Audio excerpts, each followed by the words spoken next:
하나님 말씀 보겠습니다. 하나님 말씀 요한복음 17장 18절에서 19절 말씀입니다. 요한복음 17장 18절에서 19절 말씀, 제가 가지고 있는 성경으로는 177페이지쯤 됩니다.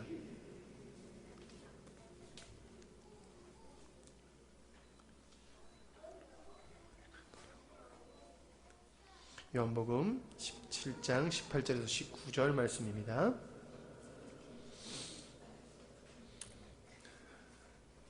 아버지께서 나를 세상에 보내신 것 같이 나도 그들을 세상에 보내었고 또 그들을 위하여 내가 나를 거룩하게 하오니 이는 그들도 진리로 거룩함을 얻게 하려 함이니이다.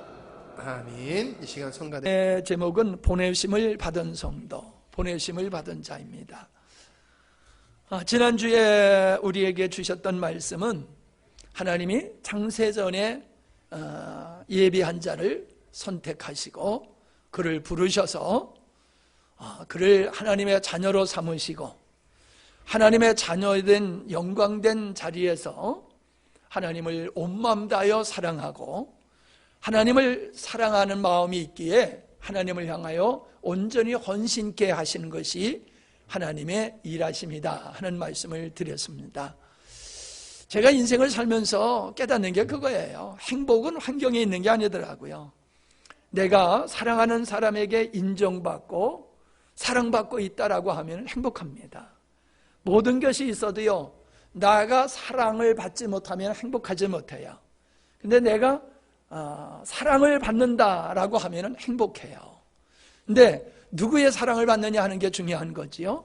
우리는 사람의 사랑을 받는 것도 귀하지만은요, 하나님의 사랑을 받는다는 것만큼 행복한 게 없어요. 근데 우리가 하나님의 사랑을 온전히 받으면서도 내가 하나님의 사랑을 받고 있다 하는 그 감격이 나를 사로잡지를 못하는 것 같아요. 왜 그러냐 하면은 우리는 내식으로 사랑을 받으려고 그러기 때문에 그래요. 내식으로. 예를 들면은 어린 아이들이 늦잠 자는 거 그냥 내버려 두면 좋겠지요. 근데 부모님들이 내버려 두지 않잖아요. 늦잠 자면 안 된다고 자꾸 깨우잖아요. 그러니까 얼마나 귀찮아요. 더 자고 싶은데 그러면 안 된다고 깨우는 어머니가 얄밉지요. 근데 그게 뭐예요? 내가 원하는 식으로 사랑받기를 원하는 거예요. 나에게 필요한 대로 나에게 합당한 사랑을 우리가 원하는 게 아니라 내가 원하는 식으로 하나님이 나를 사랑해 주기를 원하기 때문에 하나님은 절대로 내가 원하는 식으로 우리를 사랑하지 않습니다.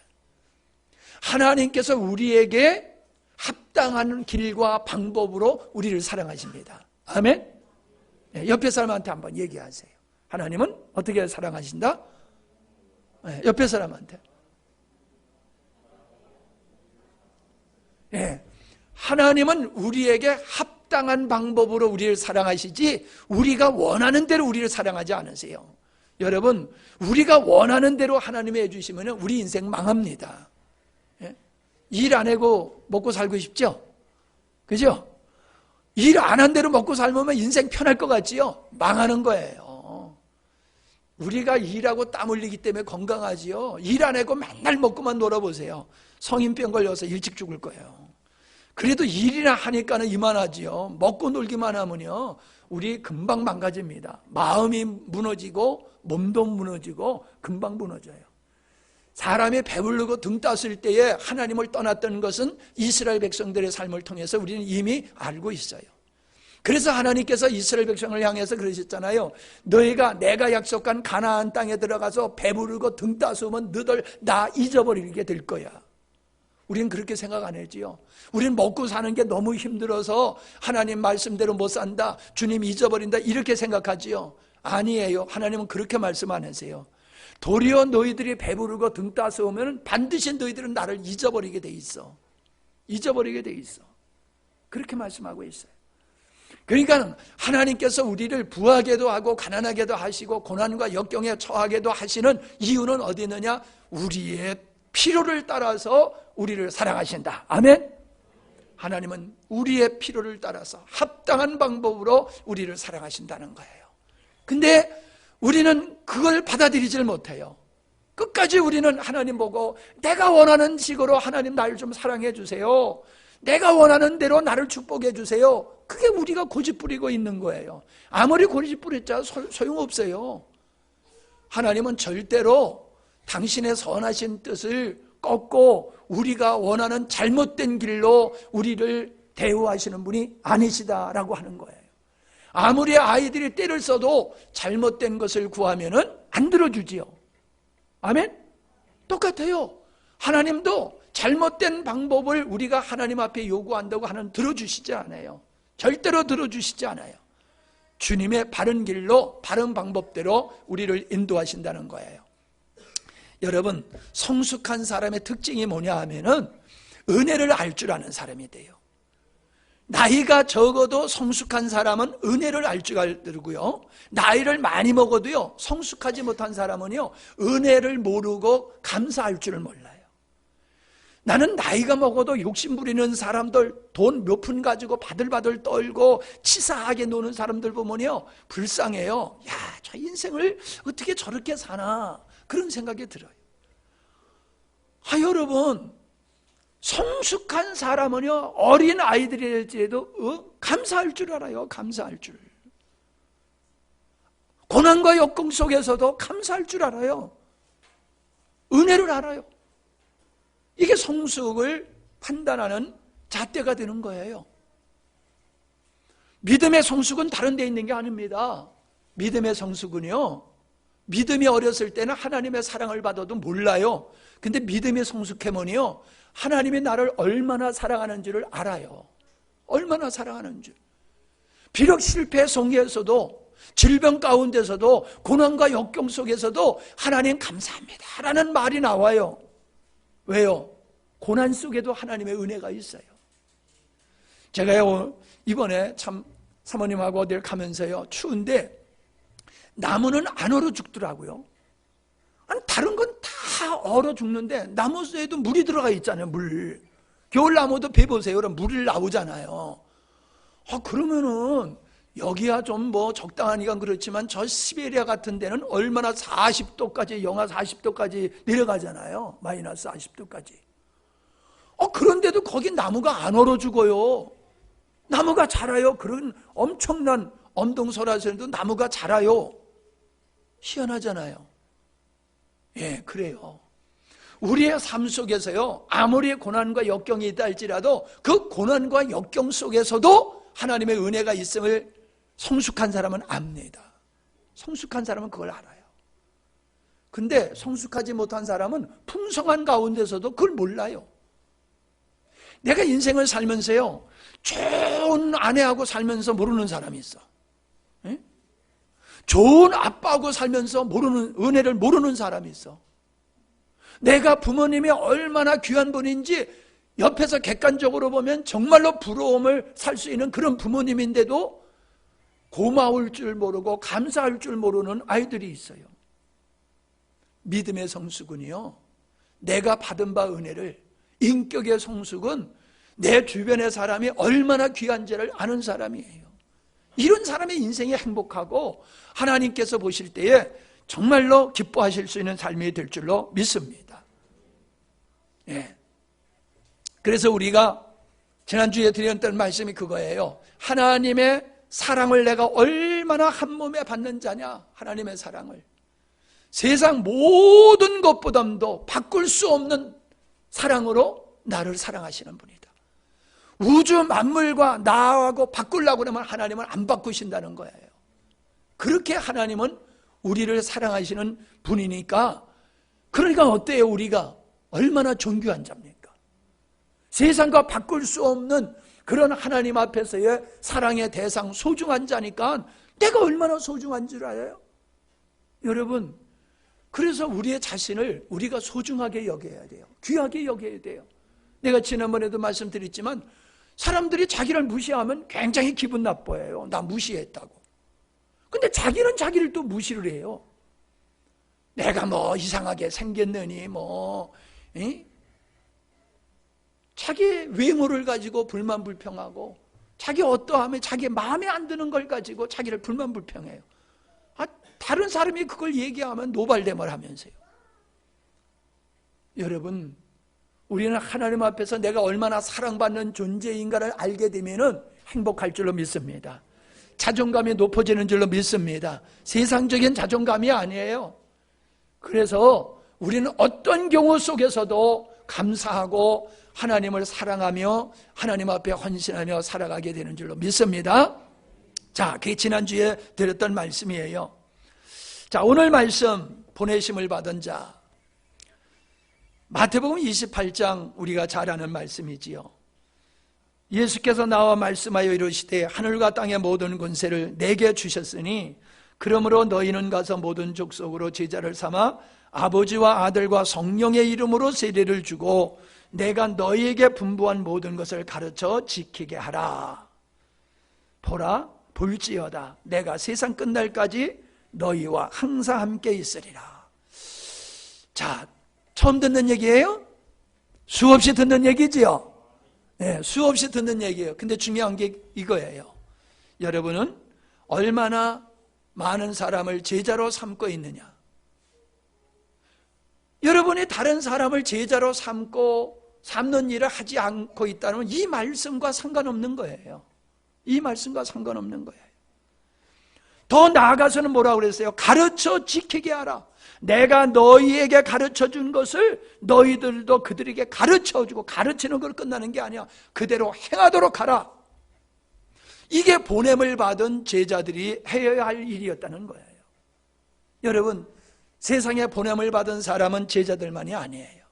주님도 이 세상에 보냄을 받았고 제자들도 세상에 보냄을 받았고 우리도 세상에 보냄을 받은 자라는 거예요.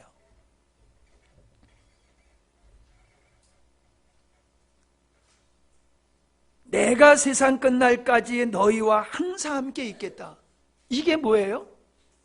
누구와 항상 함께 한다는 거예요? 모든 족속으로 제자를 삼고 주님께서 가르쳐준 말씀을 가지고 다른 사람을 가르치고 그들이 그리스도의 제자가 되게 하고 그 말씀대로 살아가게 하는 그 사람, 즉 보내심에 충실한 사람에게 주님은 항상 함께 하신다는 거예요. 보내심에 충성하는 자, 하나님이 보내심에 충성하는 자. 여러분, 우리 주님은 이렇게 요한복음 8장 29절에서 말씀하셨지요. 항상 아버지의 기뻐하시는 일을 행함으로, 내가 항상 아버지께서 기뻐하시는 일을 행함으로 아버지께서 나 홀로 내버려 두지 않으셨다. 함께 하셨다는 거예요. 임마누엘 은혜라고 하는 것은 내주하시는 것은 보편적인 것이지만은 그에게 은혜를 베푸시고 그의 삶이 하나님의 영광을 받으실 수 있는 보내심을 받은 자의 삶을 제대로 살도록 역사하시는 분은 그 함께 하심은 어디에 있느냐? 보내심에 충성하는 자에게 보내심의 뜻을 잘 감당하도록 함께 하시고 역사하시는 것이다 라고 하는 겁니다. 보세요. 너희는 가서 모든 족속으로 제자를 삼으라고 그랬어요. 가서 우리가 누구에게 보냄을 받았는지를 알아야 돼요. 우리는 세상에 보냄을 받은 자다라고 하는 것을 알게 됩니다. 너희는 가서 모든 족속에게 보냄을 받았어요. 우리가 누구에게 보냄을 받았습니까? 누구로부터 보냄을 받았습니까? 하나님께로부터 보냄을 받았습니다. 누구에게 보냄을 받았습니까? 모든 족속입니다. 우리는 전도를 해도 만만한 사람한테만 전도합니다. 전도하면은 저 사람이 욕할 것 같고 막 대들 것 같은 사람들한테, 인상이 험한 사람한테는 전도를 못해요. 여러분, 반대예요. 착하고 얌전한 사람은요, 내가 전도하면 예 그래요. 그래도 그 사람 교회 안 나와요. 그런데 전도하면 눈 부라리고 너나 잘 믿으세요, 이런 사람, 한 대 때릴 것 같은 사람, 그런 사람은요 쉽게 무너지고, 그런 사람의 도리요 자기가 죄인임을 알기 때문에 주님께로 돌아와요. 그런 사람은. 자, 여러분, 우리가 보냄을 받은 사람은 의인이 아니에요. 죄인에게 우리는 보냄을 받았어요. 하나님을 모르는 사람, 그래서 하나님을 대적하고 하나님과 엉뚱하게 하나님을 배역하면서 세상의 쾌락을 추구하며 자기의 영광만을 위해서 살아가는 그 사람들에게 우리가 보냄을 받았다는 거예요. 전도 대상자예요, 그 사람들이. 연약한 자예요, 그들이. 하나님의 사랑이 필요한 자들이에요, 그들이. 우리는 그들에게 보냄을 받은 거예요. 신앙생활은 교회 안에서만 하는 게 아니에요. 믿지 않는 사람들 속에 들어가서 그들의 빛이 되어지고 그들에게 소금이 되어지고 그들에게 보내심을 받아 아버지 뜻을 전하고 아버지 뜻이 내게서 이루어진 것과 같이 그들에게서 이루어지도록 우리는 헌신해야 될 줄로 믿습니다. 믿음이 없는 남편에게, 믿음이 없는 아내에게, 믿음이 없는 부모에게, 믿음이 없는 자녀에게 우리는 보내심을 받은 거예요. 그들을 구원하라고 하나님께서 예수님을 이 땅에 보내신 것이 죄인들에게 보내셔서 죄인들을 구원하라고 보내신 것과 같이 주님은 오늘 우리에게 하나님의 자녀라고 하는 영광을 우리에게 베풀어 주셨을 뿐만 아니라 이제 너희는 가라! 세상을 향하여 가라! 그리고 그들에게 내 사랑을 전해라! 나를 증거하라! 그렇게 말씀하시는 줄로 믿습니다.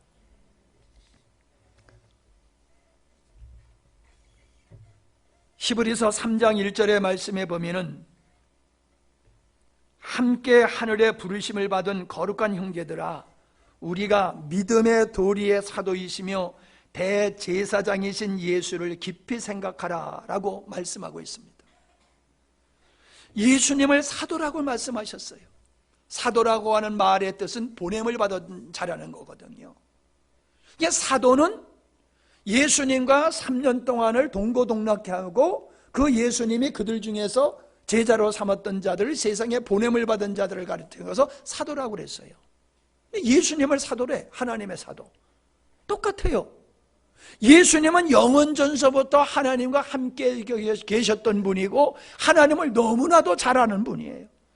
하나님의 사랑 가운데 계셨던 성자이신 예수님을 이 땅에 보내셨다는 거예요. 그래서 사도예요, 사도. 대제사장이요. 제사장은 죄인이 하나님 앞에 나갈 수 있도록 제사를 지내는 사람이 제사장이란 말이에요. 그러니까 죄인이 하나님 앞에 나갈 수 있는 중간 역할을 하시는 분이 예수님이셨다는 거지요. 그러면 우리도 그와 동일한 존재라는 거예요. 우리는 성령 안에서 하나님을 잘 알고 하나님의 은혜를 입은 자로서 세상에 보냄을 받고 그들로 하여금 하나님을 향하여 나갈 수 있도록 역할을 감당하는, 제사장 역할을 감당하는 게 성도다라고 하는 것입니다. 요한복음 17장 1절 잘 아는 말씀입니다. 세상 중에서 내게 주신 사람들에게 내가 아버지 이름을 나타내었나이다. 여러분, 전도는 이겁니다. 간단해요. 전도는 하나님께서 구원받고자 하는 영혼을 내게 붙여주셨을 때에 내가 그에게 하나님의 이름을 드러내는 거예요. 아버지의 이름, 그리스도의 이름을 드러내는 거예요. 그리스도의 이름을 드러낸다는 게 뭐예요? 주님의 어떠하심을 우리의 인격을 통해서, 우리의 삶을 통해서 드러내는 거예요. 제가 여러분 사랑합니다. 안 믿으시잖아요, 이렇게. 이게 문제예요.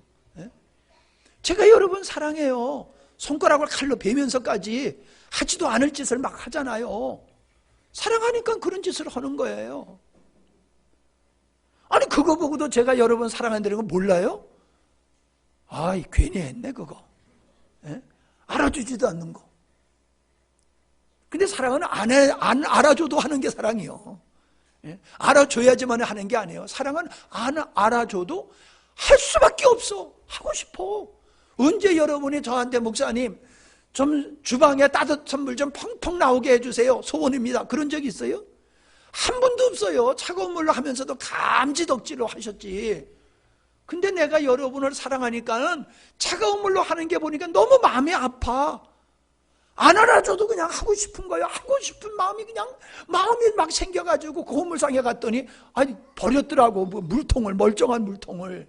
그래서 내가 5만 원 주다가 5만 원 주고 사다가 갖다 놨잖아. 아마 여러분 그랬을 게요. 목사님 어디서 고물상에 가가지고 저런 것만 주워오느냐고. 그거 주워다가 5만 원 주고 주워다 놨을 땐 배기 싫은데 그거 딱 뒤에다가 해놓으니까 가보세요. 다 구경 좀 한번 해봐. 목사님이 한 거. 에? 아이고 해주고 싶어서 안달이야. 해주고 싶어서. 추운데도 그냥 그걸 하느라고 그냥. 어느 수도꼭지를 잘못 연결해가지고 그냥 아니 뜨뜻한 물이 나와야 되는데 뜨뜻한 말 찬물이 자꾸 나와. 야 희한하다. 이게 왜 찬물이 나오나 봤더니 수도꼭지를 바꿔서 끼워놔버렸네. 아이고 그래가지고 오늘 아침에 일어나가지고 그것도 그냥 바꿔 끼느라고 뜨거운 물은 나오는데 그 바꿔 끼느라 얼마나 고생했는지 몰라. 응? 뜨뜻한 말이 저절로 나온 게 아니라고. 왜요? 사랑하니까 나는 거야. 그러니까 저 사람이 나를 사랑하는지는 금방 알아요. 왜요? 저 사람이 나를 사랑하는 건 내가 사랑을 받고 있으니까. 내가 저분의 사랑을 받을 만한 짓을 하지 않았어. 그런데도 사랑을 해. 그거 알잖아요. 그게 감동 먹잖아요. 감동을. 우리가 주의 사랑이 우리 안에 있으면요 세상을 사랑할 수밖에 없어요. 믿지 않는 남편, 믿지 않는 가족들을 사랑하는 마음이 우리를 견디지 못하게 해요. 사랑을 하도록 각 우리 안에서 역사가 일어나는 거예요. 그게 전도예요. 그게 전도. 그게 헌신이에요. 전도하라 하니까 전도하는 게 아니에요. 여러분 마음속에 전도할 마음, 영혼을 사랑하는 마음이 없다라고 하면은 이거는요 여러분이 하나님의 사랑을 받으면서 당연한 것으로 여기고 감사할 줄 모르기 때문에 그런 겁니다. 하나님의 사랑이, 내가 받은 하나님의 사랑이 나를 통하여 세상에 드러나게 돼 있어요. 그래서 26절 그랬잖아요. 내가 아버지의 이름을 그들에게 알게 하였고, 어떻게? 삶을 통해서, 어떻게? 십자가를 짐을 통해서 알게 하리라 라고 말씀하고 있잖아요. 아버지를 말로만 사랑 그런 게 아닌 거예요. 여러분, 예수님의 삶이 어떤 삶이셨습니까? 의인들의 친구라고 그러지 않으셨잖아요. 죄인들의 친구라고 그러셨잖아요. 그러니까 예수님은 누구와 잘 지내셨느냐 하면 죄인들과 함께 늘 잘 지내셨어요. 다시 바꾸어 말하면 예수님의 사랑의 대상자는 세상에서 버림을 받은 사람들이에요. 세상에서 버림을 받은 하찮은 사람들을 예수님은 사랑하셨어요. 그들의 친구가 되셨어요. 왜요? 아버지께서 그들을 사랑하는 것을 아셨기 때문이에요. 아버지가 사랑하는 대상은 내가 의롭다라고 자기를 의롭다고 생각하는 바리새인들이 아니라 나는 죄인이여라는 세리와 같은 사람을 하나님이 사랑하시는 걸 아셨어요. 그리고 예수님도 그런 사람들을 사랑하는 마음으로 충만하셨어요. 그렇기 때문에 예수님은 예루살렘으로 올라가지 않으셨어요. 예루살렘에 가서 예수님은 안 주무셨어요. 예루살렘에 가셨다가도 예수님은 나오셔서 베다니에 가서 주무셨어요. 쉽게 얘기하면요, 도시에 좋은 숙박업소에 가서 잔 게 아니라 도시에서 사역하고 나와가지고 빈들에서 주무셨다는 거예요. 왜? 거기는 자기가 의롭다고 하는 사람들로 꽉 차 있어. 그러니까 거기서 사역은 하셔도 거기서 계시고 싶은 게 없어요. 그게 나오시는 거예요. 예루살렘 와서 안 주무셨어요. 우리가 하나님의 사랑을 받게 되어지면 그 하나님의 사랑이 나를 또 사랑의 사람으로서 그 사랑을 베풀 수밖에 없는, 그래서 우리가 하나님의 사랑으로 살아가는 우리 삶을 보고서 세상 사람들이 아, 하나님은 계시구나, 저들을 보니까 하나님은 계시구나, 저들의 삶을 보니까 우리하고 달라, 하나님이 계신 게 맞아, 이렇게 된다라고 하는 겁니다. 그래서 예수님은 십자가를 지시기까지 하나님의 사랑을 우리에게 드러내 주신 분이에요. 얼마나 우리를 사랑하시는지 당신 자신을 십자가에 못 박아 죽이는 이 자리까지 순종하여서 아버지 사랑을 세상에 드러나셨다는 거예요. 여러분, 우리가 십자가 얘기하는데 그냥 우리는 십자가가 예수님이 나를 위해서 죽으셨어 라고 하는 자리에 머물러 있으면 안 돼요. 십자가 하면 거기서 우리는 어디로 우리의 생각과 마음이 가야 되냐 하면 하나님이 나를 얼마나 사랑하시는지, 하나님의 세상을 이처럼 사랑하사 독생자를 주셨어. 그래서 십자가에 못 박아 죽기까지 하셨어. 그게 아버지가 우리를 사랑하시는 사랑이라는 거예요. 십자가는 죄사함이라는 쪽으로만 생각하면 안 돼요. 십자가는 아버지의 사랑이 이 세상에서 실현된 것이에요. 나타난 것이에요. 우리는 그 사랑을 깨달아야 돼요. 예수님을 믿으면 구원받는다? 이런 자리에 있으면 안 돼요. 예수님의 십자가를 통하여 아버지가 나를 얼마나 사랑하셨는지를 우리는 알아야 될 줄로 믿습니다. 예수님께서 하나님 아버지로 보내심을 받은 그 뜻을 따라서 살아가는 것이 예수님의 사역이고 삶이셨다라고 하면은 우리도 이 세상에서 주님의 사랑을 받고 세상에 보냄을 받은 이것이 보내신 아버지의 뜻이 우리의 삶의 목적이 되어야 되고 사역의 본질이 되어야 될 줄로 믿습니다. 예수님은 빌립에게 나를 본 자는 아버지를 본 자다라고 말씀하시지 않았습니까? 예수님의 삶은 주님과 동행의 삶이셨다는 거지요. 동행의 삶. 절대로 예수님은 홀로 살아가지 아니하시고 아버지와 함께하는 삶을 사셨다는 거예요. 여러분, 이거 모르는 우리 성도들 여기 계십니까? 하도 설교를 해서 여러분은 듣고 들어서 너무나도 잘 아실 겁니다. 근데 묻습니다. 여러분은 주님으로 사십니까? 예수님이 아버지로 인하여 산 것 같이 여러분은 주님으로 사십니까? 여러분이 하시는 일은 여러분이 하는 게 아니라 주님이 여러분 안에서 그런 마음을 주시고 소원을 주셔서 하는 겁니까? 지금 여러분에게 제가 질문을 합니다. 주님이 전도하지 말라 그러면 전도하지 마세요. 제가 아무리 전도하라고 그래도요, 주님이 여러분 안에서 전도하지 말라 하면 하지 마세요. 근데 주님이 여러분 안에서 전도하라라고 하면은 하셔야 되는 겁니다. 여러분, 사도들이 주의 이름으로 말씀을 전하는 걸 보고서 제사장들과 교회 지도자들이 예수의 이름으로 아무런 일도 하지 말라고 그랬잖아요. 그런데 그들은 너희들이 하나님의 말씀을 듣는 것과 사람의 말을 듣는 것 어떤 게 맞냐? 그러면서 아무리 교회의 지도자들이 예수의 이름으로 아무런 말도 하지 말라고 그랬어도요, 그들은 얻어 터지면서 핍박을 받으면서도 예수님을 증거하는 전도의 삶을 살았어요. 왜 그러셨을까요? 당신 안에 계신 그분께서 그런 마음을 주신 거야. 하고 싶은 거야. 하고 싶은 거야. 한 것 때문에 욕을 먹고 핍박을 당하고 죽을지언정 하고 싶은 거예요. 여러분, 하고 싶은 거 이렇게 생각해 보세요. 먹고 싶은 거 그거 막을 길이 있어요? 먹고 싶은 거? 정말로 먹고 싶은 거 참는 게 얼마나 힘듭니까?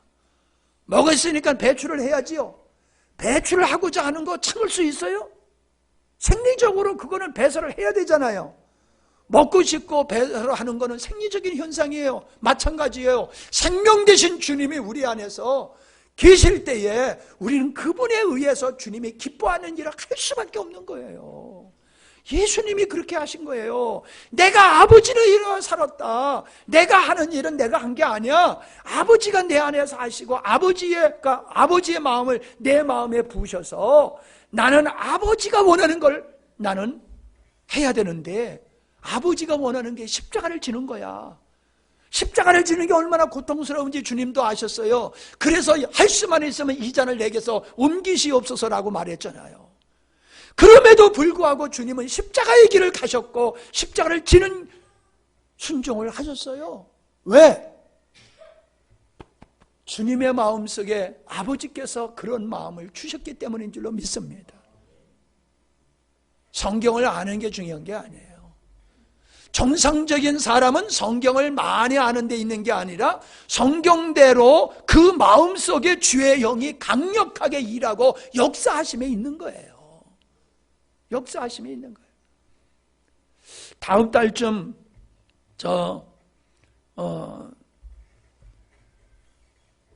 사천에 사모님을 한번 모실까 하는데 이분은 선생님이에요. 그런데 불교 교장에 있는데 전도를 해가지고 미움을 받아가지고 불이익을 당하고 그랬대요.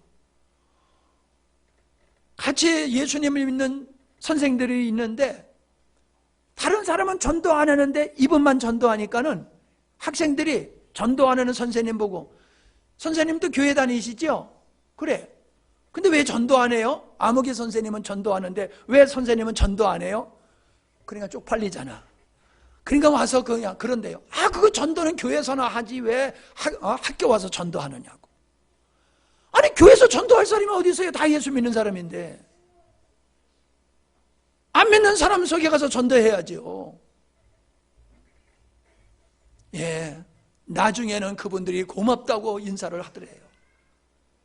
여러분, 우리가 말씀대로 사는 것은 우리 안에 주의 영이 그 말씀대로 살고자 하는 갈망을 주셔서 사는 것이고요. 우리가 전도하는 것은 내 안에 주님이 내 안에 전도하고자 하는 마음, 영혼을 사랑하는 마음을 부어주셨기 때문에 전도할 수밖에 없는 것이다 라고 하는 거예요. 요한복음 17장 25절에 보면 이런 말씀이 있어요.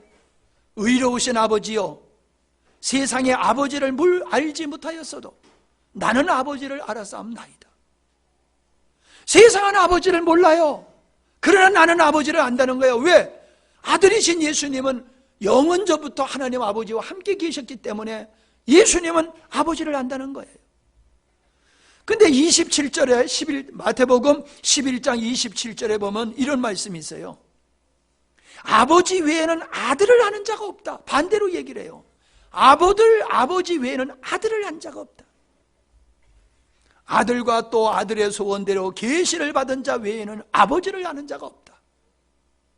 아버지를 아는 자는 아들밖에 없다고 그러는 것 같이 그 아버지를 안 아들의 계시를 통해서만이 하나님을 알 수 있다는 거예요. 여러분, 믿음의 능력은 어디서 나오는지 압니까?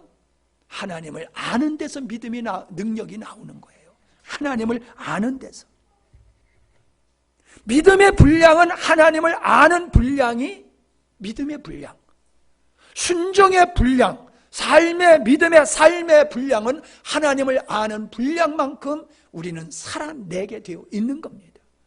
교회를 몇 년 다녔느냐? 직분이 뭐냐? 소용없어요. 하나님을 얼마나 아느냐는 거예요. 한번 보십시다. 여러분, 하나님을 아는 것을 아는 그 프로테지를 점수로 따져가지고 내가 하나님을 온전히 아는 게 100이라고 한다라고 하면 여러분은 몇 프로를 하나님을 안다고 말씀하실 수 있겠어요? 여러분, 예수 믿은 지가 얼마나 오래됐어요? 그죠? 꽤 오래됐지, 우리? 그렇게 오래된 여러분이 하나님을 얼마나 아네요? 점수를 한번 매겨보세요. 여러분 스스로에게. 내가 하나님을 얼마나 아는가? 교회를 얼마나 다녔느냐 그걸 묻는 게 아니에요. 내가 하나님을 얼마나 아는가? 내가 하나님을 온전히 알기 때문에 나는 그분을 신뢰할 수 있는 거예요. 사드락과 메삭과 아벳느고가 풀물불 속에 들어가게 됐어요. 왜냐하면 우상 앞에 절하지 않는다고 해서. 근데 풀물불 속에 들어가기 전에 그랬잖아요. 내가 저 풀물불 속에 들어가도 하나님이 나를 지켜주실 거야. 우리가 그런 사람이 있어 미친놈 그럴 거예요. 그럼 다. 그러면서 뭘 했어요? 하나님이 안 지켜주신다 할지라도 나는 우상 앞에 절할 수 없어. 그게 사드락과 메삭과 아벳느고가 하나님을 아는 거예요. 다윗이 사울을 죽이지 않았어요. 왜요? 하나님의 마음을 알았기 때문에. 하나님께서 원수를 갚는 걸 원치를 않으셔. 그렇기 때문에 내가 지금 원수를 갚을 수 있어도 안 해. 왜? 하나님께서 원치 않으시니까. 아브라함이 이삭을 제물로 바칠 수 있었어. 왜? 죽은 자를 살리시는 하나님인 걸 아니까는 이삭을 바칠 수가 있었던 거예요. 성경에 나오는 모든 위대한 성도들의 믿음의 순종은 어디서 나오느냐? 하나님을 아는 데서 나오는 거예요. 하나님을 아는 데서. 하나님을 아는 데서. 그런데 우리는 순종하질 않아요. 왜 순종하지 않아요? 하나님은 모르지요. 그리고 아는 것은 현실밖에 몰라. 지금 상황밖에 몰라. 그러나 오늘의 상황을 보면은, 이성적으로 보면은 하나님 말씀에 순종할 수가 없어. 내가 얼마나 힘들고 피곤한데, 내가 급한 일이 얼마나 많은데 예배를 가서 드려? 아니 지금 이 일 해야지. 이 일 안 하면은 빵꾸가 나가지고 얼마나 손해를 볼 텐데 내가 예배를 드려? 이 일부터 해야지. 상황을 따라가는 거예요. 상황을 따라. 하나님은 그보다 더 큰 일을 하시는 분인데, 즉 그러셨잖아요. 육신을 지옥에 보내는 자를 두려워하지 말아라. 육신을 죽이는 자를 두려워하지 말아라. 육신과 더불어서 영혼을 지옥불에 던지시는 하나님을 두려워하라고 말씀하셨잖아요. 하나님을 지옥불, 육신이 아니라 영혼을 지옥불까지 던져버리시는 하나님을 알 때에 우리가 사람의 논리대로 형편대로 살게 돼 있어요? 그분을 의식하면서 살게 돼 있지요. 그분을 의식하며 살게 돼 있지요.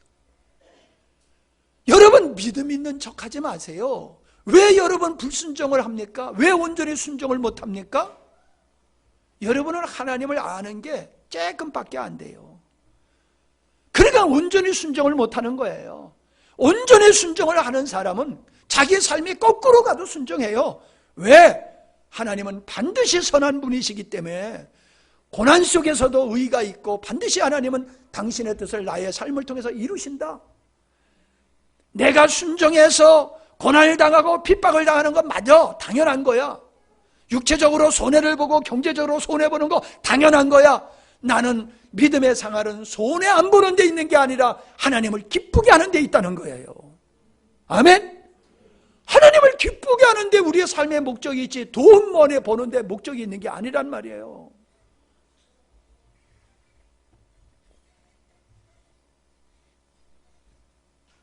하나님의 말씀을 살아있는 말씀이라고 그러셨지요.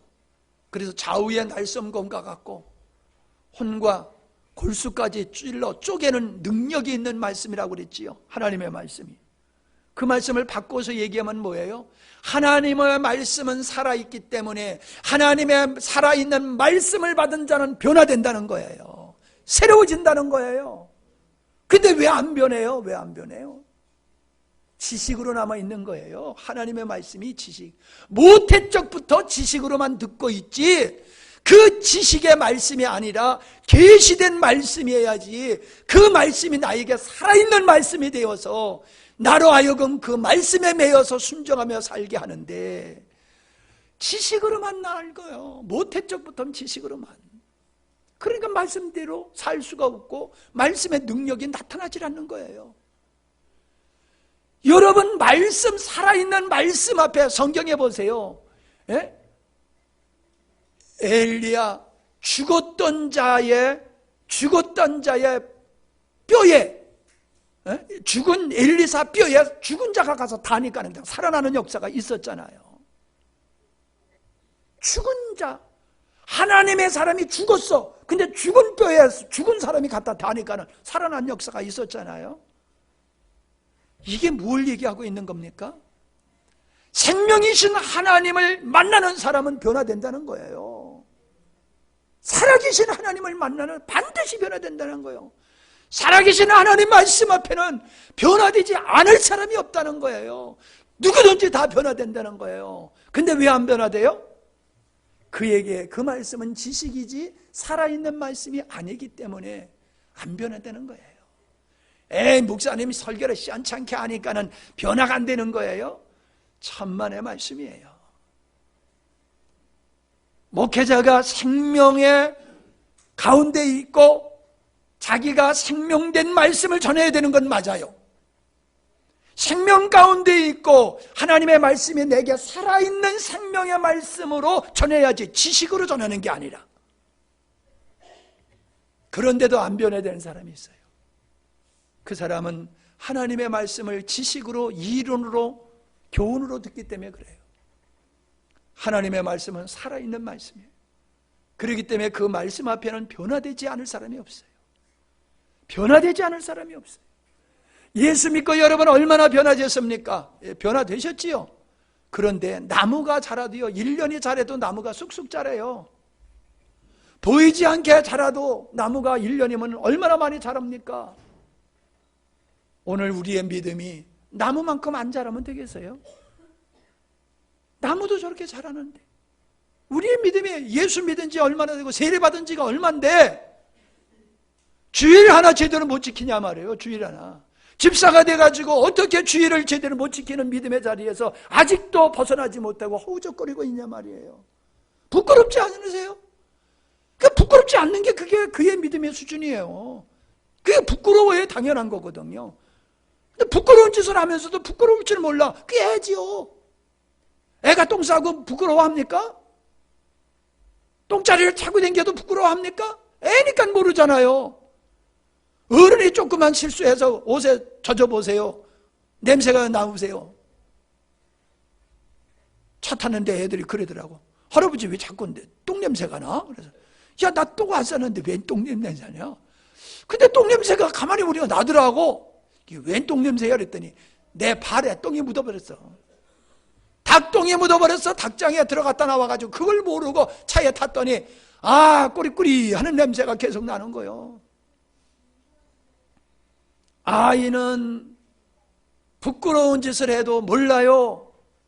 자기가 부끄러운 수준에 있어도 몰라요. 영적으로 그런 거예요. 영적으로 어린아이는 부끄러운 짓을 하면서도 당연하게 생각을 해요. 깨어나실 수 있기를 바랍니다. 깨어나셔야 돼요. 전도 한 사람도 못했다면 부끄러운 거 아니에요. 예수 믿고 전도 한 사람도 못했다고 하면은. 솔직히 목사님이 뭐 여러분 압박한다고 생각하지 말고 양심적 생각해 보세요. 예? 양심적으로 생각해 보세요. 내가 예수 믿고 그러면 꼭 그래. 저 어느 동네에 누가 있다고. 내가 봤어? 예, 그것도 귀하지만요. 멀리 있는 사람 전도하는 것도 중요하지만요.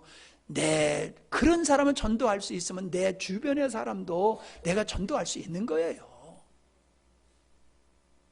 그게 신앙적인 양심적으로 생각해 보세요. 맞지요? 예수님의 마음은 주님의 마음으로 충만했습니다. 즉 주님의 사랑으로 예수님은 충만했다라고 하는 것입니다. 예수님이 이렇게 말씀하셨어요. 아버지께서 나를 보내신 것 같이 나도 또 나를 사랑하신 것처럼, 다시요, 아버지께서 나를 보내신 것과 또 나를 사랑하신 것처럼 아버지께서 그들도 사랑하신 것을 세상이 알게 하소서. 저의 올해 숙제는 그거예요. 여러분들에게 어떻게 내 하나님의 사랑을, 하나님이 여러분을 사랑하는 사랑을 여러분이 어떻게 알게 할까? 이게 제가 1월 달에 들어서면서 하나님 앞에 받은 바 은혜예요. 이 목사야, 너는 내 사랑하는 자녀들에게 내가 저들을 얼마나 사랑하는지 그걸 선포해라, 증거해라. 그게 1월 달에 저에게 주신 주님의 마음이에요. 저는 앞으로 이런 설교를 계속 할 겁니다. 얼마큼 할지는 몰라도.